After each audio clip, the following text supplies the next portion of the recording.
Il y avait dans l'église d'Antioche des prophètes et des docteurs. Barnabas, Simon, appelé Niger, Lucius de Cyrène, Manaen et Saül, pendant qu'ils servaient le Seigneur dans le ministère et qu'ils jeûnaient. Le Saint-Esprit dit, mettez-moi à part Barnabas et Saül pour l'œuvre à laquelle je les ai appelés. Alors, après avoir jeûné et prié, ils leur imposèrent les mains et les laissèrent partir. Barnabas et Saül, envoyés par le Saint-Esprit, descendirent à Séleucie, Actes 13, 1 à 4. Depuis un certain temps peut-être, depuis quelques jours, ils avaient servi le Seigneur dans le ministère et jeûné. Et le Saint-Esprit parle, et ils doivent faire le travail et s'associer. Et sur l'heure, ils se rassemblent pour prier et jeûner encore. Voilà dans quel esprit ils obéissent au commandement du Seigneur. Et ceci nous enseigne que c'est non seulement au début de notre travail chrétien, mais pendant toute la durée de notre ministère, que nous avons besoin de puiser notre force dans la prière.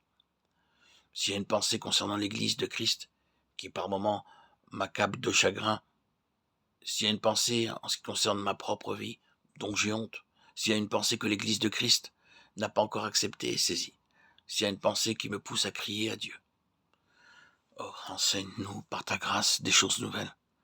C'est la pensée de la merveilleuse puissance que la prière doit avoir dans le royaume de Dieu. Nous en sommes encore si peu servis. Nous avons tous lu ce passage du voyage du pèlerin, de Bunyan au chrétien, découvre qu'il a dans son sein la clé qui ouvre la porte du donjon. Je m'adresse ici aux chrétiens anglais, à qui l'ouvrage de John Bunyan, Le voyage du pèlerin, est familier. Nous voyons dans ce récit que nous avons la clé qui peut ouvrir le donjon de l'incrédulité et du paganisme. Mais oh, nous sommes beaucoup plus occupés de notre travail que de la prière. Nous croyons plus efficace de parler aux hommes que de parler à Dieu. Apprenons de ces hommes que l'œuvre que le Saint-Esprit nous commande de faire doit nous appeler à un renouveau de jeûne et de prière, à une nouvelle consécration à Dieu et à une nouvelle union avec lui. Ces hommes s'adonnèrent au jeûne et à la prière, et si dans notre travail chrétien nous faisions une plus large place à la prière, il y aurait plus de bénédictions dans notre vie intérieure. Si nous sentions, prouvions et rendions témoignage au monde que notre seule force consiste à garder à chaque minute de contact avec Christ, ce qui permet à Dieu de travailler en nous à chaque minute, si tel était notre esprit, nos vies ne seraient-elles pas plus saintes par la grâce de Dieu? Ne porteraient-elles pas beaucoup plus de fruits? Je ne connais pas d'avertissement plus solennel dans la parole de Dieu que celui que nous trouvons dans Galates 3, où Paul demande, après avoir commencé par l'esprit, voulez-vous maintenant finir par la chair? Comprenez-vous ce que cela signifie? C'est un terrible danger dans le travail pour Christ.